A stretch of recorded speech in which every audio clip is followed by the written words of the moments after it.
नहीं बोलूँगा। क्यों नहीं बोलूंगा? नहीं बोलूँगा, समझ है मेरी।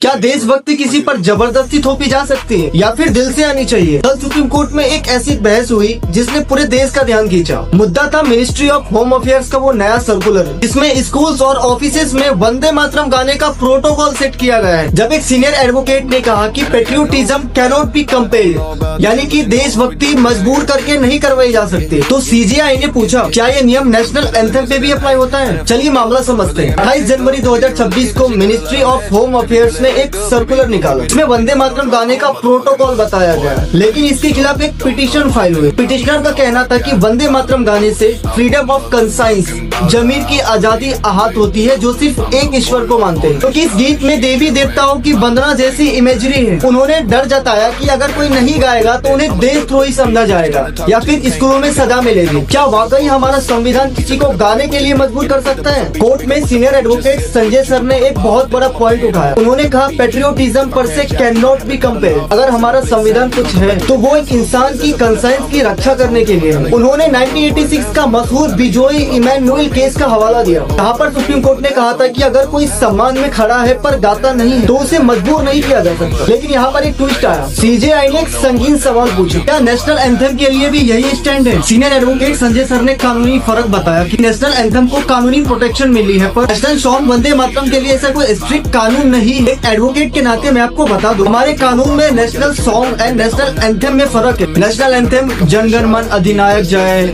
इसको prevention of insult to national honour act के तहत प्रोटेक्ट किया गया है। इसका अपमान करना क्राइम है। नेशनल सॉन्ग वंदे मातरम, इसका सम्मान हम सब करते हैं, लेकिन हमारे फंडामेंटल ड्यूटीज आर्टिकल 51A सिर्फ national anthem and national flag का जिक्र है, नेशनल सॉन्ग का नहीं। यही पॉइंट कोर्ट में बहस का विषय था कि क्या दोनों का दर्जा बराबर है। सुप्रीम कोर्ट ने इस पिटीशन को प्री मैच्योर कहकर रिजेक्ट कर दिया। कोर्ट ने साफ किया, मिनिस्ट्री ऑफ होम अफेयर्स का सर्कुलर सिर्फ एक एडवाइजरी है, कंपल्शन नहीं। जब तक सरकार गाने के लिए किसी पर पेनल्टी नहीं लगाती या फिर गाने के लिए फोर्स नहीं करती, तब तक ये पिटीशन सुनने लायक नहीं। यानी अभी के लिए वंदे मातरम गाना आपकी श्रद्धा पर है।